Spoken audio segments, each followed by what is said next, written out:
Тази продукция е финансирана от Програмата за морско дело, рибарство и аквакултури чрез Европейския фонд за морско дело, рибарство и аквакултури. Процедурата е насочена към собственици на риболовни кораби, регистрирани в риболовния флот на България, които попадат в риболовния сегмент, който свръхексплоатира рибните ресурси в Черно море.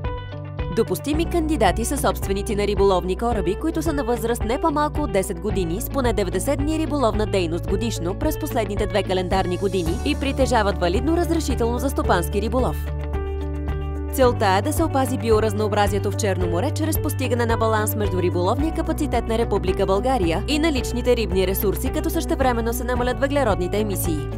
Процедурата разполага с общ бюджет от 6 милиона 985 хиляди лева.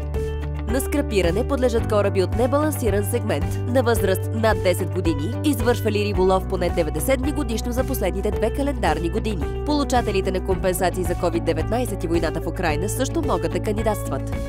Кандидатстването се извършва онлайн чрез информационната система за управление и наблюдение на средствата от европейските фондове ИСУН на eumist2020.government.bg. Пълният пакет документи за кандидатстване е публикуван на eofunds.bg. За повече информация посетете сайта. Тази продукция е финансирана от Програмата за морско дело, рибарство и аквакултури чрез Европейския фонд за морско дело, рибарство и аквакултури.